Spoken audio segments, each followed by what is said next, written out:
Just outside of Idaho Falls lies the quiet suburb of Ammon.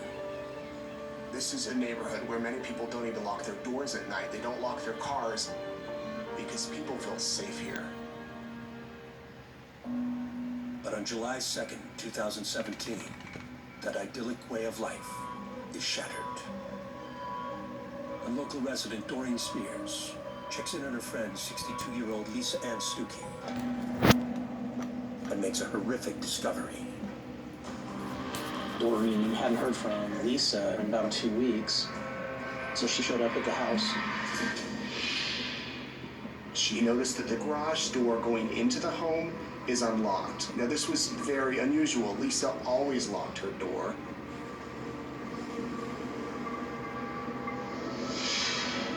She walked into the house, and at that point, she could smell something was off. 911, where's your emergency? Okay, my emergency is that, oh my gosh. We looked in the house and there's a break-in. It smells like somebody's dead in the house. Within minutes, lead detective Corey Payne arrives at the scene. No.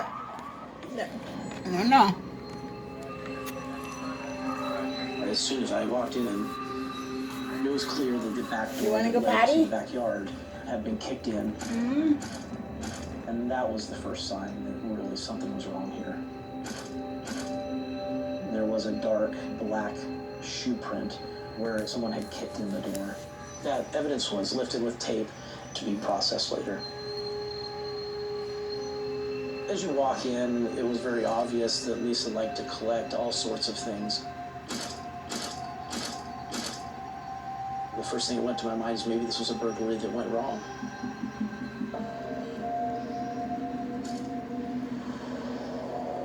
The closer you got to the back master bedroom, the smell got worse. It was a putrid type smell, probably the worst thing I've ever smelled in my life.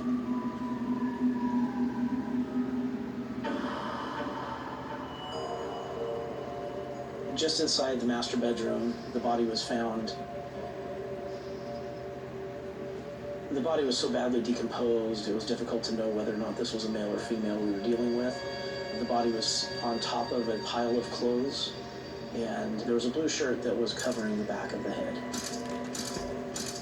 We thought it was very weird that if somebody had just fallen and passed away, that clothing would be on top of them. When investigators remove the shirt, they see that the back of the victim's skull is severely fractured.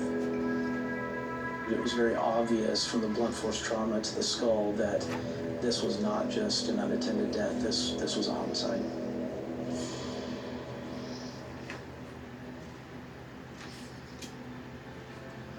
Lisa Stuckey and I, we were two peas out of the same pod. We used to call each other sisters instead of friends. And, oh gosh.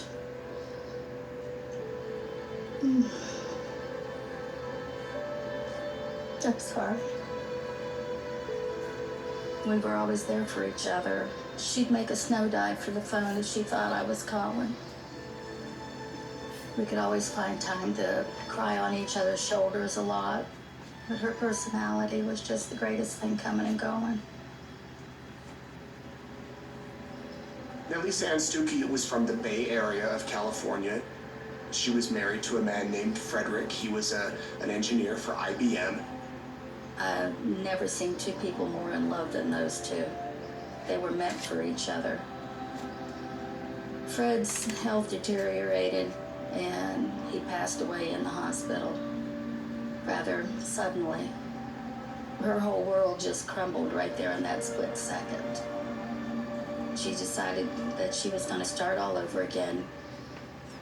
She had a wonderful way about her. She had hope.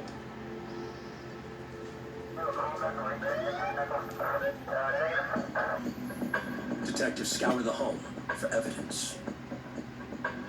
Just outside the master bedroom, I noticed a ball-peen hammer.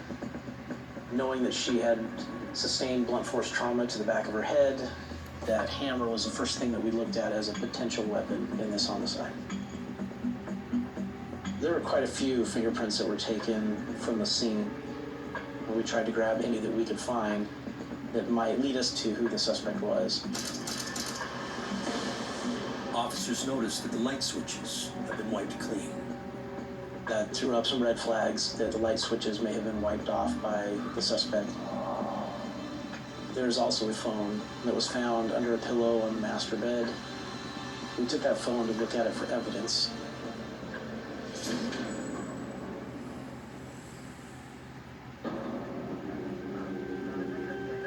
As investigators process the scene, a man approaches the house.